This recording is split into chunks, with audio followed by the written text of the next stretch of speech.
Hello everyone and Namaste. My name is Ram Avnur and this is Astrology. Today we're going to do another weekly astrology survey and we're going to understand why, even though our emotions might be a bit unpleasant right now, becoming more in tune with them and our intuition might be the best possible way to understand how to navigate this messy time in our lives. Also, we're going to understand why being really honest and really true with your words in your romantic relationships might be an incredibly important thing right now, even if it might be a bit confronting and unpleasant.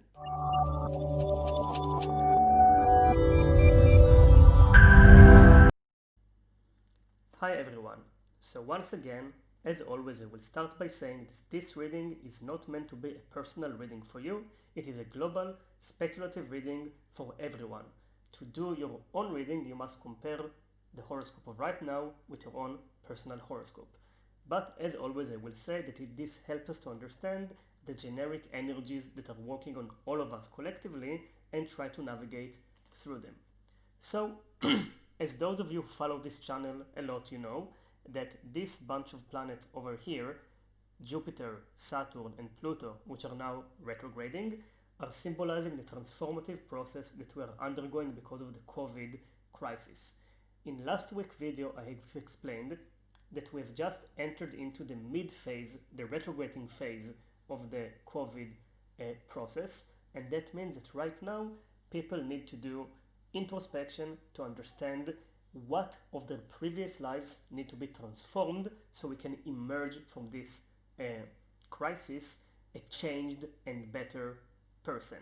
Now, many people ask me, how do I understand it? How do I realize what I must change? So you can go about it intellectually. However, because of this aspect here, that there is a sextile, a 60 degrees angle between Neptune and Jupiter. And Neptune is in Pisces right now, and Neptune in Pisces with a beneficial sextile 60 degrees energy with Jupiter really empowers the intuition and the angelic involvement in our lives. That is why I would recommend right now to seek the answers within. It might sound cliche, but astrology is very clear. Some processes you need to do with the mind and some processes you need to do with the emotions. And some processes, for those of us who has access to it, we need to do with a higher level of intuition coming from the spirit. So how can we connect more with spirit in order to understand what we want to do right now? The best way is with meditation, introspection, or with hypnotherapy, where you can communicate directly with your deeper subconscious mind to understand what your soul wants to do. And the hint here is that we are undergoing a death and rebirth process. We've entered into this crisis one way, and we need to die, transform, and resurrect somewhat different. What needs to be changed for each and every individual can be deterred from a personal reading, but you can do it also on your own by connecting with your own spirit and your deeper intuition. Right now it is a process which is highly personal, highly intuitive, and highly internal, spiritually speaking, to each and every one of us. So again, the beneficial energy from Neptune in Pisces towards Jupiter says that we can understand and relate to this process best from the deep intuition of the spirit. Now, going to the other part of this reading, the emotional state in these days is pretty tough. That is because the moon is in Scorpio, the moon is very ill-favored in Scorpio, and on top of that we have a opposition between Uranus and the moon. That simply means that emotionally speaking, especially water signs and especially Scorpios might experience depressive low time right now. The good news, it would be over in 2 days. The bad news is that we just have to weather it and still see what kind of things come up. Most likely our most negative emotional patterns would surface, and if we are able to observe them with some level of detachment, we might understand what things still need to be worked upon and healed in our emotional self. And the last topic of right now is that we have Mars in Pisces, square Sun, conjunct retrograding Venus in Gemini. Now this is a big astrological statement.